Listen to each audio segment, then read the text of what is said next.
Olá pessoal, sejam bem-vindos, professor Dias na área para mais uma aula de cinemática. E hoje nossa aula será movimentos verticais. Esta aula está sendo dividida em duas partes. Então vamos para a primeira parte, queda livre. Primeiramente vamos compreender quais são os tipos de movimentos na vertical. E aí nós temos dois tipos de movimento, a queda livre e o lançamento vertical. Só que nós podemos ter dois lançamentos, para cima e para baixo. Qual a diferença entre queda livre para lançamento? Só vamos colocar aqui que queda livre, a velocidade inicial, ela tem que ser zero. E o lançamento vertical, tanto para baixo, tanto para cima, ele tem que ser diferente de zero. Então está aí a diferença inicial entre lançamento e queda livre. A velocidade inicial difere. Agora, professor, o que nós temos que ter cuidado? Só queda livre é algo que é abandonado, é algo que é solto, é algo que cai livremente. E esse livremente é apenas pela ação da gravidade terrestre ou de outro planeta que está associado. Tudo bem? Quando nós lançamos para cima ou lançamos para baixo, nós não estamos deixando que ele vá livremente, nós impulsionamos através de uma velocidade inicial. Tá bom? Então vamos agora compreender a nossa parte 1 desta aula, que é apenas queda livre. Pessoal, primeiramente vamos compreender a noção de queda livre atribuída inicialmente por Galileu Galilei em 1590. Ah, professor, como foi atribuída essa ideia da queda livre? O que ele conseguiu observar na queda livre? Só inicialmente, diz a lenda que Galileu, físico, matemático, astrônomo, subiu em uma torre, tá? Numa região, uma cidade da Itália chamada Pisa. Nessa cidade nós temos uma torre muito famosa, inclinada, de forma cilíndrica, e diz que ele subiu e lançou vários objetos lá de cima e observava que os objetos de massa diferente chegavam no mesmo tempo, no mesmo instante, na superfície terrestre. Na realidade, pessoal, Galileu fez o experimento num laboratório, pegou dos tubos e tirou o ar dos tubos e observava que objetos de massas diferentes caíam simultaneamente quando desprezarmos o ar. Então, um importante detalhe nesse início é que, para que isso ocorra, temos que desprezar o ar. Como nós moramos numa região atmosférica, nós não conseguimos observar. Se você pegar uma pena e uma melancia e lançar da mesma altura, você não vai conseguir ver esse fenômeno, porque nós temos uma superfície e que o ar influencia naquele que tem menos massa. Então a primeira ideia é, para que isso ocorra, o que Galileu está afirmando, nós temos que desprezar a interferência do ar. Tudo bem? Então, primeiramente, nós temos aqui a palavra abandonados. O que significa abandonados? Velocidade inicial zero, queda livre.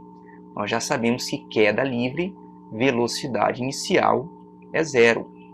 Tudo bem? Então, esses objetos são abandonados da mesma altura, um leve e um pesado, significa dizer, professor, que ambos têm massas diferentes,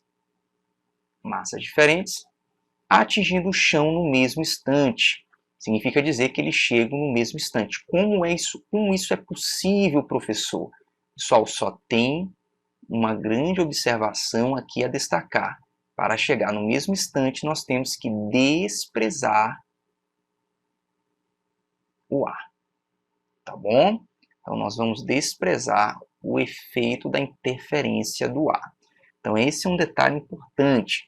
Então, vamos fazer aqui um exemplo.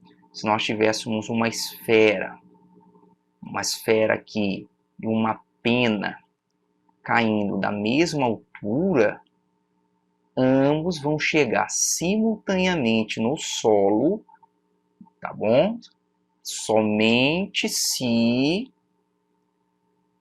nós desprezarmos a interferência do ar. Então, é importante destacarmos essa ideia que, para que chegue, temos que desprezar o efeito do ar. Então, vamos agora compreender melhor o fenômeno da queda livre.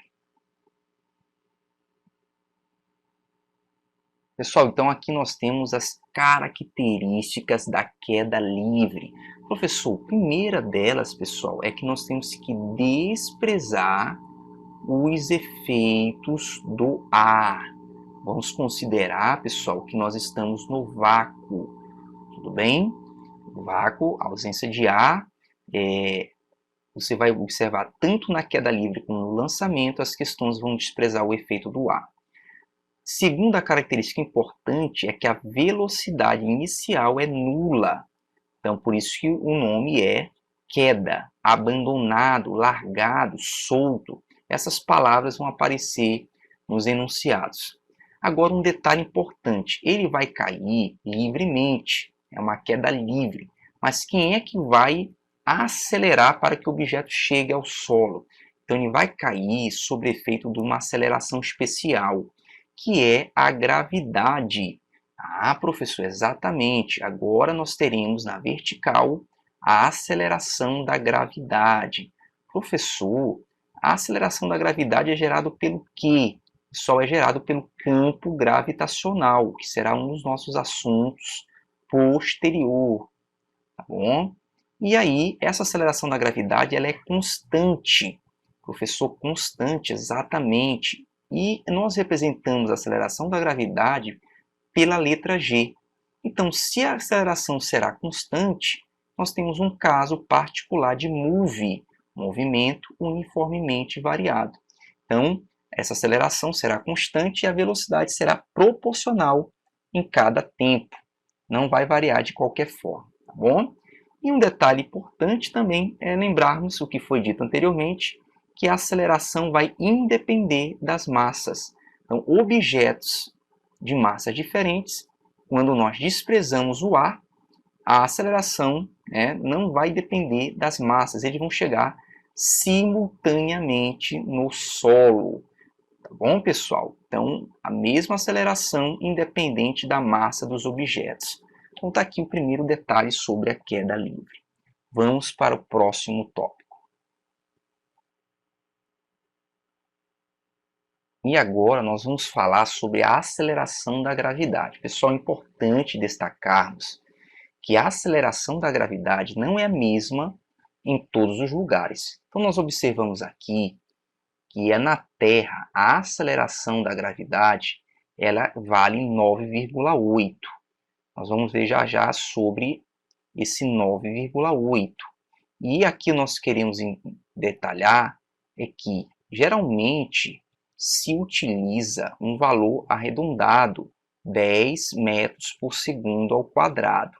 Então, quando uma questão não forneceu o valor da aceleração da gravidade da Terra, nós utilizamos 10 metros por segundo ao quadrado. Professor, por que cada planeta, cada satélite tem uma gravidade diferente? Pessoal, é devido à massa. A gravidade, ela existe devido à massa de um planeta, de um satélite. Então, dependendo desse planeta, a gravidade será uma, o satélite será outra. Isso aí será assunto do nosso estudo da gravitação universal, tá bom? Observe que na Lua é 1,6 metros por segundo ao quadrado. Em Marte, 3,7. No Sol, 274 metros por segundo ao quadrado. Vale lembrar, pessoal, que essa aceleração ela é constante. E o que significa dizer? Vamos fazer uma observação aqui. Então, significa dizer que um objeto, vou colocar aqui um objeto, ao cair de uma altura, a cada segundo, a aceleração vai ser constante, mas a velocidade será diferente. Então, o que vai acontecer a cada segundo? Então, aqui, quando ele cai, a velocidade inicial é zero. Um segundo depois, como a aceleração vamos utilizar aqui 10 metros por segundo ao quadrado, a velocidade nós teremos 10 metros por segundo. Isso 1 segundo após a queda do objeto. E aí, 2 segundos depois, observe que a distância já está maior, vai aumentar mais 10, então a velocidade será 20 metros por segundo. E assim sucessivamente, 3 segundos. Então, observe que, como a gravidade é constante, a aceleração é constante, essa variação da velocidade tem que ser de forma proporcional. No caso, ou de 10 em 10, ou de 9,8 em 9,8. Tudo bem, pessoal? E é isso o significado da aceleração da gravidade. E como ele caiu com a velocidade inicial zero, ele caiu em queda livre. Tudo bem? Então vamos agora entender um pouco mais sobre a aceleração da gravidade terrestre. E nós temos agora uma grande observação. Professor, a aceleração da gravidade, ela não é constante? Sim, em um ponto da superfície terrestre. Se nós mudarmos de latitude a altitude, nós teremos valores diferentes. Então vamos entender isso aqui, ó, que a gravidade na Terra muda em latitude e altitude. Vamos já compreender esta ideia aqui, diferença entre latitude e altitude. Primeiramente, então, vamos começar com latitude. Professor, o que é latitude? Vamos entender aqui na figura que nós temos os polos, né? Polo Norte, Polo Sul, e nós temos aqui a linha do Equador. Vamos colocar mais ou menos que a linha do Equador está aqui, tá? E aí, existe uma variação de ângulo entre a linha do Equador e o polo. Poderia ser também aqui embaixo, mas vamos colocar aqui para facilitar. E aí, essa variação ela vai de 0 graus na linha do Equador a 90 graus no polo norte ou polo sul, tá bom? E aí nós temos que entender que nós temos aqui um ângulo de 45 graus. 45 graus, esse ângulo aqui, nós temos um importante valor atribuído a ele. Esse latitude 45 graus é o chamado nível do mar. Nível do mar. Então, quando nós estivermos trabalhando gravidade 9,8, nada mais, nada menos, é no nível do mar. Então, o valor 9,8, professor, é para latitude 45 graus. Tudo bem?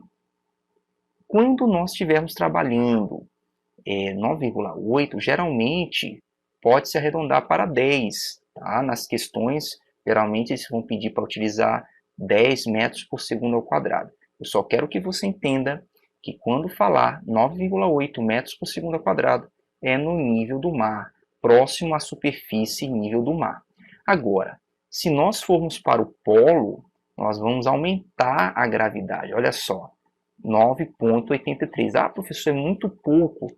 Na verdade, pessoal, faz muita diferença nos cálculos físicos, principalmente aqueles de lançamento de foguetes.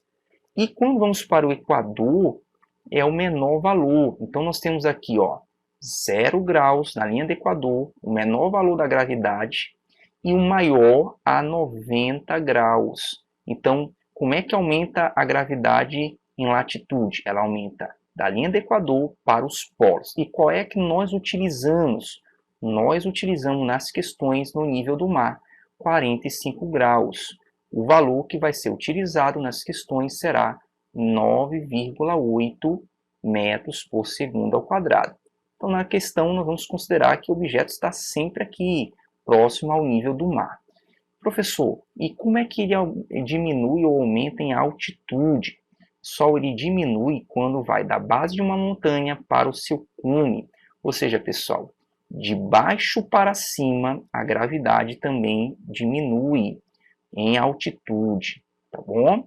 Então, observe que quando nós formos trabalhar a aceleração da gravidade, nós vamos considerar que o objeto está ali próximo sempre da superfície terrestre, para facilitar o nosso cálculo. Tudo bem, pessoal? Então, latitude 45 graus é o valor utilizado em física para nós utilizarmos sempre a aceleração constante. Vamos agora para o próximo tópico. Então vamos para o exemplo que diz o seguinte: um astronauta está na superfície da Lua. Opa! Pessoal, superfície da Lua, nós sabemos que na Lua não existe atmosfera, não existe ar. Então aqui já temos um caso de desprezar os efeitos do ar. Quando solta simultaneamente, ao mesmo tempo, duas bolas maciças, então nós temos duas bolas maciças, uma de chumbo e outra de madeira, de uma altura de 2 metros em relação à superfície. Então aqui nós temos a ideia que ele vai lançar dois objetos de massa diferente. Nesse caso, podemos afirmar que, pessoal, nós temos um caso de queda livre de Galileu Galilei, desprezando os efeitos do ar. Então, se nós lançarmos uma bola de chumbo e uma bola de madeira, esferas, nós iríamos perceber que as duas chegariam simultaneamente ao solo, devido a desprezar os efeitos do ar. Professor, e se fosse na Terra? Nós observaríamos que a bola de chumbo chegaria primeiro que a de madeira, porque nós temos os efeitos do ar. Pessoal, e depende também da distância das proximidades da superfície. Por exemplo, 2 metros é uma distância pequena. Então, às vezes, nós podemos perceber que o efeito do ar com distâncias pequenas, nós temos um ar desprezível, tá bom? Para esse efeito. Nós observamos mais o efeito do ar para alturas maiores, tudo bem? Mas então a alternativa que responde essa questão é que diz que ambas vão chegar ao mesmo tempo. Então nós temos aqui a alternativa C. A bola de chumbo chegará ao chão ao mesmo tempo que a bola de madeira. Tudo bem, pessoal? Isso porque nós desprezamos o efeito do ar. Então vamos agora para o próximo tópico. Pessoal, vamos compreender agora a parte matemática da queda livre. O conceito físico nós já sabemos os 3 pontos importantes. Velocidade inicial zero, nós consideramos a aceleração da gravidade constante e desprezamos os efeitos do ar.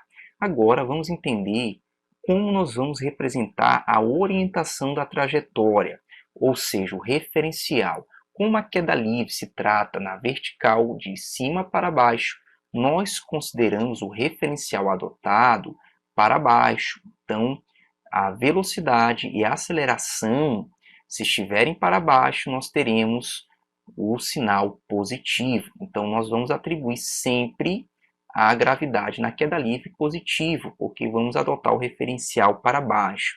A aceleração da gravidade ela é sempre na vertical de cima para baixo, devido à atração da Terra. Tudo bem, pessoal? Então, um detalhe importante é que não só a aceleração da gravidade será positiva, mas também a velocidade. Observe que lá em cima, a velocidade inicial é zero, mas quando chega aqui embaixo, a velocidade não será zero, pois nós teremos uma aceleração variando essa velocidade aqui. E aí, essa variação da velocidade será também positiva, devido estar de acordo com o referencial adotado.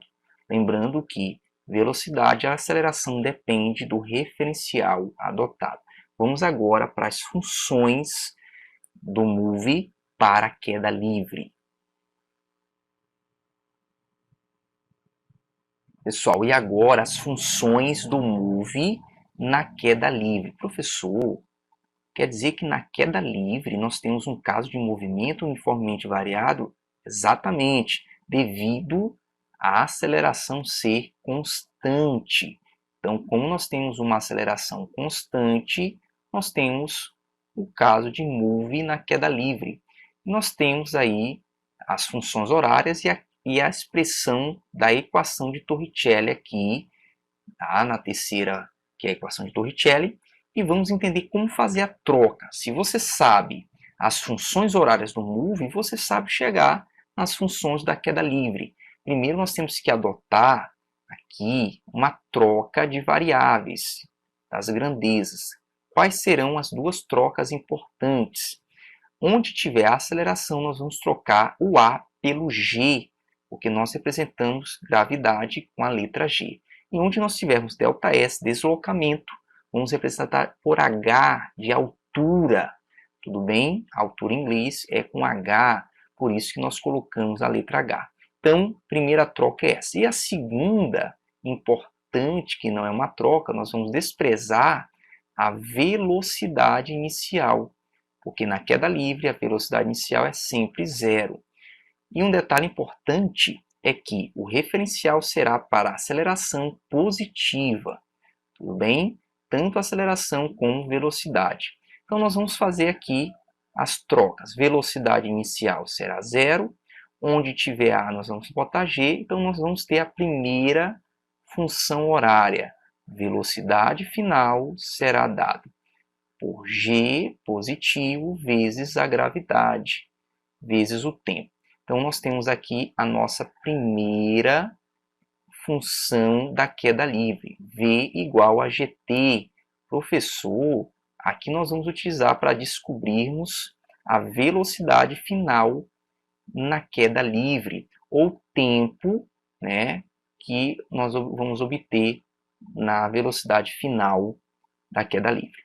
Então, aqui está a primeira expressão. A segunda expressão, que é a função horária do espaço, a velocidade inicial é zero, multiplicada por tempo, tudo isso aqui será anulado. Onde tiver A, nós vamos botar G, e onde tiver ΔS, nós vamos botar H. Então, nós teremos a segunda função horária, H igual G positivo, T ao quadrado dividido por 2, HGT ao quadrado. Essa aqui nós vamos utilizar para descobrir o tempo de queda aqui na queda livre. Observe que você não precisa memorizar a equação. Basta saber fazer a troca e eliminar a velocidade inicial da função. Então, uns alunos perguntam, professor, memorizo? Não precisa memorizar.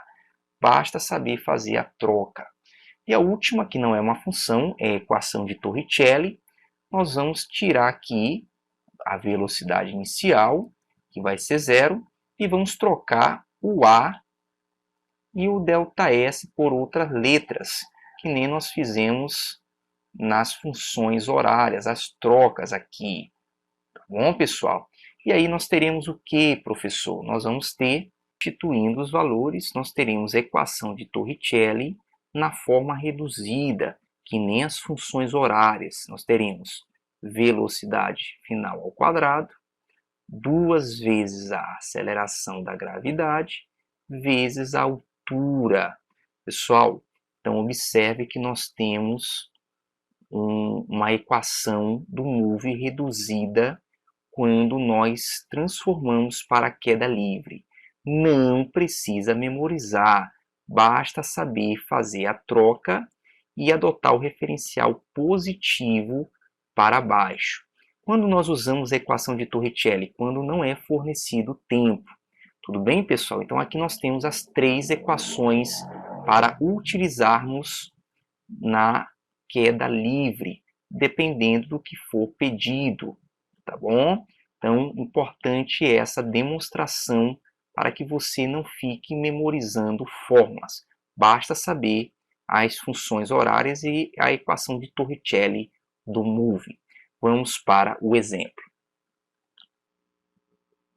De um andar de um edifício em construção caiu, caiu, pessoal, é a palavra mágica de queda livre, não foi lançada, foi abandonada, é isso? Caiu um tijolo a partir do repouso, então você já observa que se trata de queda livre, ele complementa com a palavra repouso, velocidade inicial zero, e atingiu o solo 2 segundos depois. Dado, pediu para você utilizar a gravidade, próximo à superfície, 10 metros por segundo ao quadrado. Tudo bem? Desprezando a resistência do ar, pessoal, detalhe importante que nós temos que desprezar a resistência do ar nas questões de queda livre, calcule a altura altura do andar de onde caiu o tijolo e a velocidade escalar do tijolo quando atingiu o solo. Então, ele quer duas informações. Ele quer a velocidade e a altura de onde o tijolo caiu. Observe que ele atribuiu tempo. Então, se ele atribuiu tempo, não precisamos utilizar a equação de Torricelli. Tá certo? Então, nós vamos usar as duas funções horárias para a queda livre. Pessoal, vamos colocar primeiro as informações atribuídas. Velocidade inicial 0, nós já sabemos. O tijolo, vamos fazer uma representação aqui, estava numa certa altura e caiu livremente, tá certo? De uma certa altura. Ele quer saber qual é a altura que esse tijolo caiu e também qual a velocidade final que esse tijolo chegou no solo. Professor, quais são as funções horárias que nós temos que trabalhar? Lembrando que nós temos a função horária já reduzida, velocidade igual a gt. Essa função é para nós descobrirmos a velocidade final. E nós temos a outra função, h igual gt ao quadrado sobre 2. Então, primeiro nós vamos descobrir qual foi a velocidade que o tijolo chegou ao solo. Então, velocidade final, a gravidade pediu para se utilizar 10 vezes 2 segundos. Então, nós vamos ter aqui a velocidade que ele chegou, 20 metros por segundo. Pessoal, a ideia nem precisava fazer a conta. Se a cada segundo a aceleração está sendo 10 metros por segundo ao quadrado, então a cada segundo a variação será 10 metros por segundo. Como se passou 2 segundos, então em 2 segundos ele vai chegar com 20 metros por segundo. Então o intervalo de tempo foi 2 segundos. E qual é a altura que este tijolo está do solo? Então a altura será 10 vezes 2 ao quadrado dividido para 2. Podemos simplificar logo 10 com 2, nós teremos 5. Então, a altura final será 5, 2 ao quadrado é 4. 5 vezes 4, a altura desse tijolo, 20 metros. Então, observe, pessoal, que nós temos que saber as funções e saber qual utilizar pelo que ele foi atribuído à questão. Observe que a questão não deixou de fornecer o tempo. Se não tivesse o tempo, nós teríamos que ir pela equação de Torricelli. Tudo bem? Então, está aí a nossa resolução. Vamos para o último tópico da queda livre. E o nosso último tópico, pessoal, é a queda livre em tempos iguais.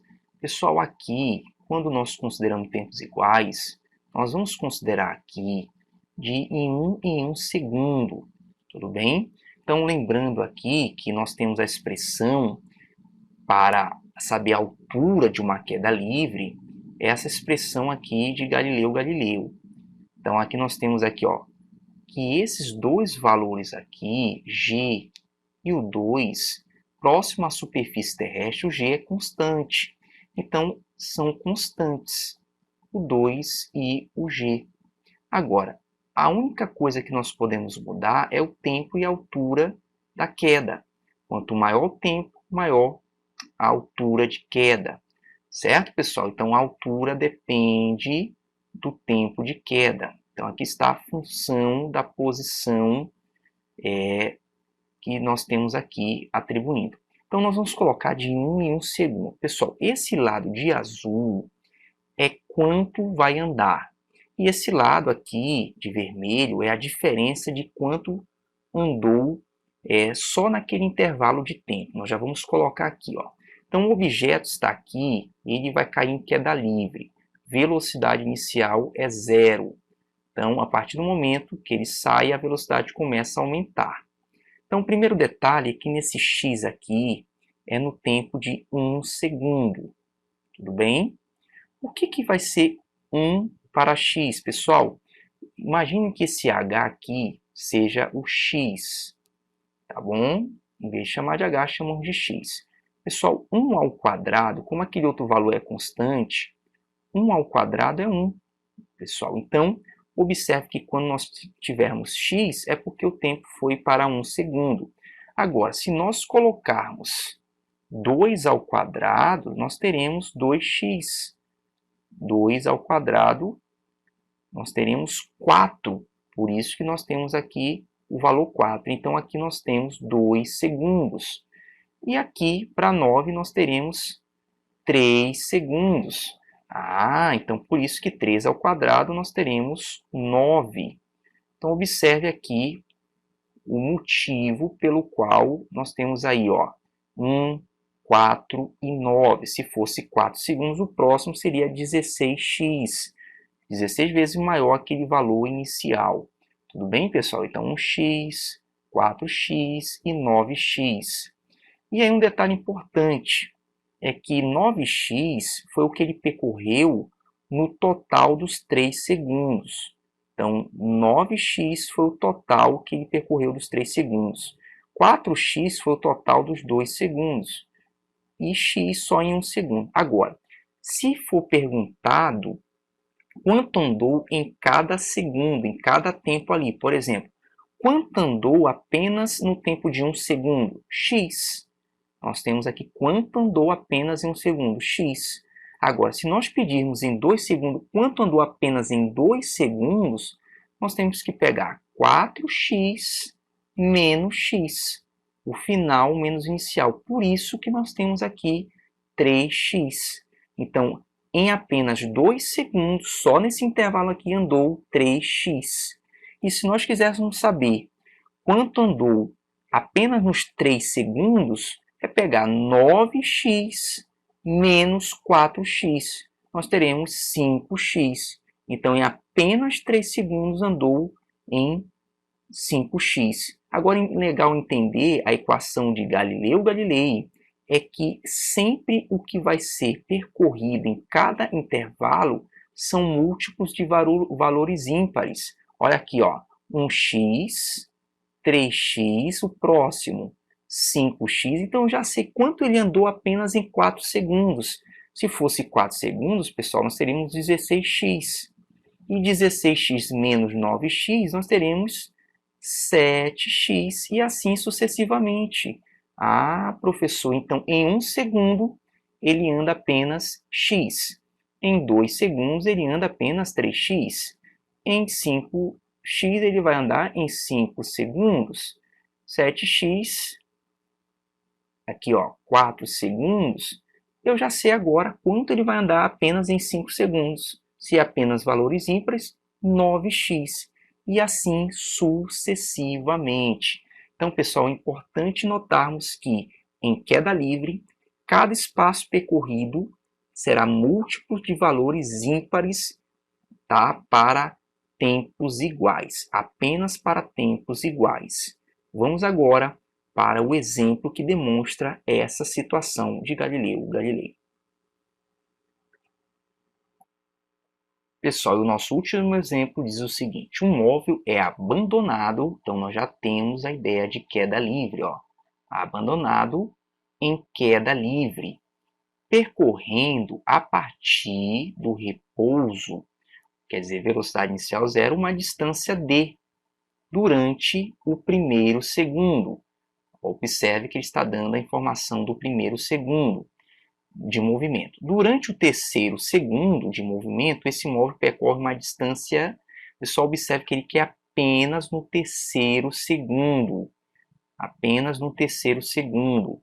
A distância que vai percorrer no terceiro segundo. Se ele pedisse o total, seria outra alternativa. Tá bom? Então, vamos aqui entender a questão. Então, nós temos aqui um objeto que ele está parado com uma velocidade inicial zero, e aí ele vai cair durante 1 segundo, ele vai percorrer uma distância d, certo, pessoal? Durante o primeiro segundo. E ele quer saber qual será a distância que ele vai percorrer apenas nos 3 segundos. Então, nós vamos ter por aqui 2 segundos e aqui 3 segundos. Ele quer saber qual será a distância percorrida apenas nos 3 segundos. Nós já sabemos que, pela dedução da equação da altura, que nós podemos chamar de h ou de d, aqui no caso, ó, como é constante o g e o 2, então, em tempos iguais, a altura percorrida em cada segundo será proporcional a valores ímpares. Então, como nós temos no primeiro segundo 1D, no segundo segundo será 3D. Ah, professor, exatamente, porque a distância percorrida no 1 seria aqui D. A distância percorrida no 2 segundos seria 4D, que 2 ao quadrado, 4. Aí 4D menos D, 3D. Opa, professor, e a distância percorrida apenas em 3 segundos é o próximo ímpar, 5D. Mas, professor, por que será 5D? Porque lá de cima até aqui embaixo, o total percorrido seria 9D. Só que ele só quer nesse intervalo de 3 segundos. Ele só quer nesse intervalo aqui, pessoal. Então, como ele pediu apenas nesse intervalo, a alternativa certa é 5D. Por que 5D? 9D menos 4D, nós temos 5D.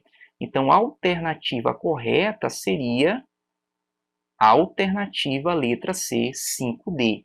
Agora, se ele perguntasse qual a distância total percorrida no momento que foi abandonado, então a alternativa seria 9D. Mas ele pede no terceiro segundo de movimento. Então, pessoal, espero que você tenha compreendido esta ideia, que na queda livre em tempos iguais, em cada tempo nós teremos sempre aqui distância múltiplos de valores ímpares. Tudo bem, pessoal? Então, te vejo na próxima aula. Um forte abraço.